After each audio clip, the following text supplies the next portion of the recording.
Notebook IAS आपकी सफलता है हमारा मिशन।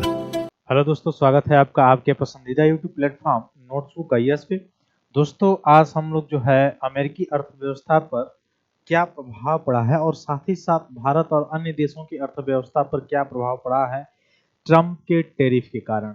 आपको पता है जब से आए हैं तब से इनको बेचैनी पकड़ी हुई है नोबेल शांति की नोबेल पुरस्कार के लिए। इवन आपने देखा कि टाइम्स मैगजीन में पर्सन ऑफ द ईयर अगर देखेंगे तो 2024 में यही रहे हैं, डोनाल्ड ट्रंप ही रहे हैं जो अमेरिका के राष्ट्रपति हैं।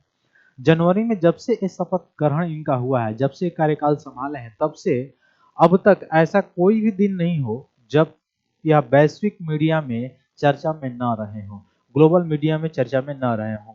अब कई कई कारणों से ये चर्चा में रहे हैं, चाहे यूक्रेन से रिलेटेड आप देख सकते हैं, चाहे चाइना से रिलेटेड देख सकते हैं, चाहे रशिया से रिलेटेड देख सकते हैं, डब्ल्यूटीओ से संबंधित भी आप देख सकते हैं, डब्ल्यूएचओ से संबंधित भी देख सकते हैं, पर्यावरणीय संबंधी जो फंड था उससे भी संबंधित आप देख सकते हैं, और साथ ही साथ जो भारत जैसे मित्र देश, जैसे कि कहा जा रहा है अमेरिकी जो व्हाइट हाउस है वहां पे, तो वहां भारत जैसे जो मित्र देश है उसको जो भारत से रिश्ता, मतलब हालांकि अमेरिका और भारत की बात किया जाए तो कभी ऐसी स्थिति रशिया जैसी नहीं रही है। हालांकि सभी देश अपने अपने जगह पर जो है अपना ही लाभ चाहते हैं, वो अलग चीज है।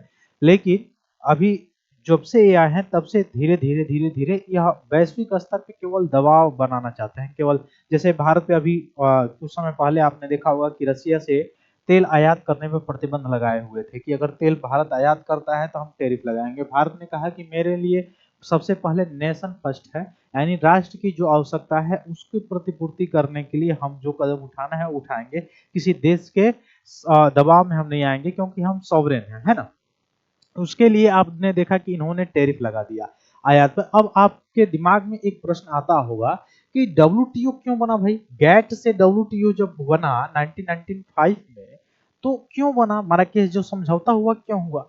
जब डब्ल्यूटीओ है उसके बावजूद यह कैसे टैरिफ खेल चल रहा है, या कैसे जो है व्यापार में आप देख रहे हैं कुछ समय से, आप देख पा रहे होंगे ज्यादातर न्यूज में कि एक तरह से व्यापार युद्ध चल रहा है, ये कह सकते हैं हम। ऐसा क्यों हो रहा है डब्ल्यूटीओ होने के बावजूद भी? तो आप देख सकते हैं कि आयात पे जो वस्तुएं हैं उस पे टैक्स लगाने की बात ये दिन प्रतिदिन जो है करते जा रहे हैं अलग अलग देशों पे। अब इससे क्या हानि होती है?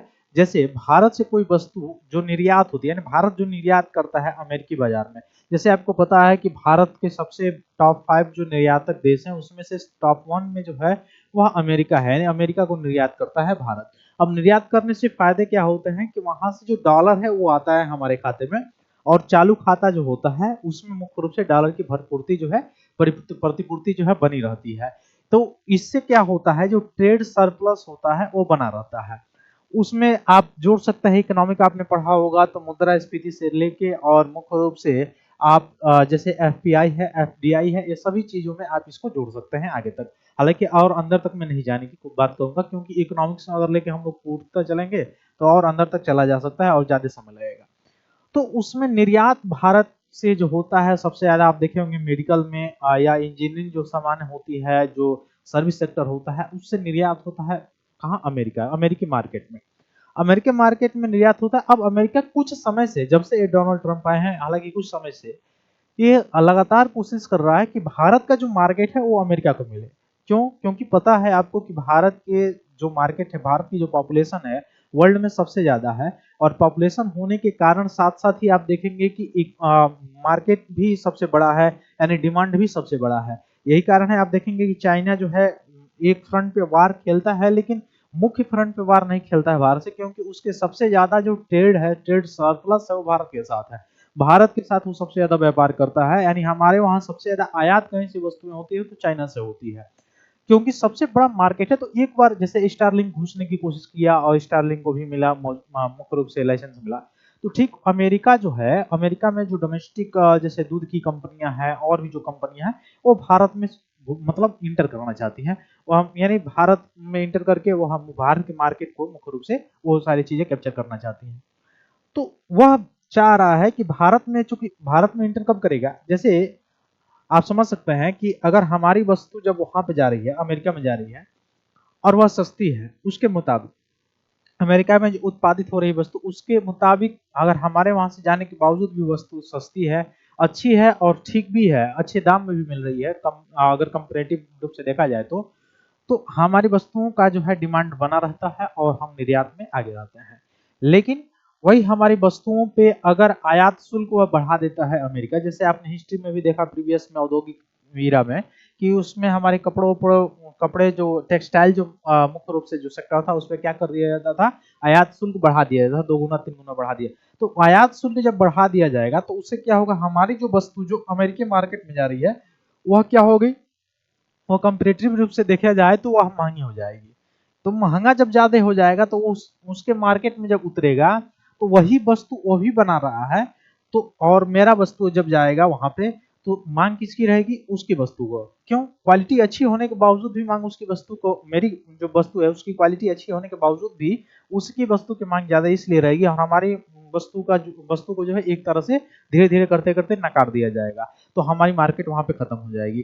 कारण क्या है, क्योंकि उस वही कंपैरेटिवली अगर आप देखेंगे तो वही वस्तु सेम वही क्वालिटी अगर उसको किसी व्यक्ति को किसी उपभोक्ता को कम रेट में मिल जा रहा है उसकी अपेक्षा, तो लाजिमी है कि वही कंज्यूम करेगा, तो हमारी मार्केट क्या हो जाएगी, डिस्टर्ब होगी। तो इकोनॉमिक पे इसका क्या पड़ेगा, प्रभाव पड़ेगा, निर्यात पर प्रभाव पड़ेगा। तो ये सारी चीजें हैं और इसमें क्या होगा, बैलेंस ऑफ पेमेंट पे भी प्रभाव पड़ता है अंततः, आप देखे होंगे। तो ये सारी चीजें हैं। हालांकि भारत के केवल भारत में ही इसका इम्पैक्ट नहीं है, अमेरिका में भी बहुत सारे इम्पैक्ट पड़ा है, क्योंकि अभी देखें जैसे उन्होंने टैरिफ बढ़ाया फिर चाइना ने बढ़ा दिया। तो ये सारी चीजें जो है जब से आए हैं तब से टैरिफ गेम जो है शुरू है। तो क्या क्या प्रभाव पड़ रहा है इसके बारे में हम लोग देखेंगे। पारंपरिक शुल्कों के बारे में अगर देखेंगे तो पारस्परिक जो शुल्क होते हैं वो आयात पर लगाए जाने वाले कर होते हैं। आयात मैंने अभी बताया आपको, डब्ल्यूटीओ द्वारा जो रेगुलेट होता है शुल्क, उसके विपरीत यह एक तरफा कार्यकारी आदेशों द्वारा लगाए जाते हैं, ठीक ना। और जनवरी 2025 से अमेरिकी आयातों पर प्रभावी शुल्क दर मापन विधियों के आधार पर 2.5 से बढ़कर 9.1 फिर 18.6 हो गया और यह लगातार बढ़ता ही रहा। अब आप कल्पना कीजिए 1991 में जिसमें भारत जो है वैश्वीकरण भी किया, उसमें आईएमएफ के मतलब गाइडलाइंस के अकॉर्डिंग, उसमें अगर आप देखेंगे या फिर से डब्ल्यूटीओ की जो स्थापना हुई थी उसमें भी आपने देखा तो विश्व को वैश्वीकरण के गांठ में जोड़ने की बात की जा रही थी कि स्वतंत्र रूप से व्यापार हो, लेकिन यहाँ पे एक अधिकार के रूप में या मोनोपोलीज के रूप में क्रिएट एक तरह से किया जा रहा है टैरिफ के रूप में। तो शेयर बाजार का प्रदर्शन और आर्थिक संकेत अगर देखेंगे तो अमेरिकी शेयर बाजार अर्थव्यवस्था के सेहत के बारे में मिले जुले संकेत दे रहा है। बड़ी तकनीकी कंपनियों द्वारा संचालित जो NSDAQ 100 है 2025 में 10% से ज्यादा बढ़ा है, लेकिन S&P 500 और डॉव जोन्स इंडस्ट्रियल एवरेज जैसे व्यापक सूचकांक की देखा जाए तो वृद्धि दर बहुत धीमा रहा है वहां पे, है ना। टैरिफ से मुद्रास्फीति का भी दबाव अगर देखेंगे तो आयात पर कर लगाकर प्रत्यक्ष रूप से और घरेलू उत्पादकों को विकल्प उत्पादों की कीमतों बढ़ाने में क्या होगा, सक्षम बढ़ाकर अप्रत्यक्ष रूप से कीमतें बढ़ाते हैं लोग, ठीक है, ऐसा होता है। जैसे आप देखेंगे कि मुद्रा का अवमूल्यन और मुद्रा का अधिमूल्यन आपने पढ़ा होगा इकोनॉमिक्स में, मैं अंदर और उसके नहीं जा रहा हूँ। तो उसके अकॉर्डिंग ये सरकार जो है गवर्नमेंट जो है बनाती है, मतलब अपने मुद्रा का मूल्य बढ़ाने या घटाने के लिए ये सारी चीजें। व्यक्तिगत उपभोग व्यय अगर देखा जाए द्वारा मापी गई मुद्रास्फीति जो है फेडरल रिजर्व के 2% लक्ष्य के करीब से बढ़कर 3% हो गया है। उत्पादक मूल्य मुद्रास्फीति में भी वृद्धि देखने को मिला है। फिर मौद्रिक नीति जो चुनौतियां उसमें देखेंगे तो फेडरल रिजर्व ने शुरुआत में विकास को बढ़ावा देने के लिए 2025 में ब्याज दरों को कटौती की योजना बनाई थी, लेकिन टैरिफ के कारण मुद्रास्फीति ने कटौतियों को रोक दिया, ठीक ना। तो इनके बार बार जो परिवर्तन हुआ, फिर जीडीपी वृद्धि दर भी क्या हो रही है, धीमी हो रही है और वैश्विक जीडीपी भी क्या होगा, ये इसके चलते जो है धीमा होगा, ठीक ना। रोजगार के रुझान में देखेंगे तो रोजगार वृद्धि भी कमजोर रहेगी, सृजन नहीं हो पाएगा रोजगार का इसमें, ठीक ना। अमेरिकी डॉलर की वैश्विक स्थिति पे प्रभाव अगर देखा जाए तो अमेरिकी डॉलर चूंकि अच्छा मन भी कई तरह का होता है, एक हार्ड मनी होता है, एक सॉफ्ट मनी होता है, आप पढ़े होंगे। तो अमेरिकी डॉलर की मजबूती उसके वैश्विक आर्थिक प्रभुत्व के लिए भी बहुत जो है जरूरी है। इसके लिए आप देख सकते हैं कि यह गिरावट जो होगा अमेरिकी आर्थिक वर्चस्व के बारे में लंबे समय से चली आ रही धारणाओं को भी चुनौती दे रहा है। तो ये सारी चीजें हैं, ऐसा नहीं कि इसका एक ही और इम्पैक्ट पड़ेगा, बहुत ब्रॉड लेवल पे इम्पैक्ट पड़ सकता है और अगर इकोनॉमिक्स से जोड़ के देखें तो बहुत सारा जो है इम्पैक्ट पड़ सकता है और ज्यादा अगर हम लोग मतलब इसमें जाएंगे तो और ज्यादा लंबा वीडियो खींच जाएगा।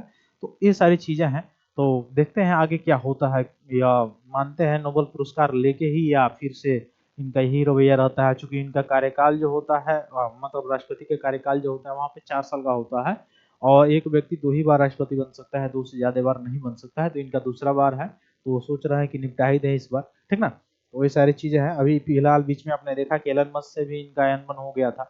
फिर मिलते हैं हम लोग अपनी अगली क्लास में, तब तक के लिए बहुत बहुत धन्यवाद दोस्तों। जय हिंद।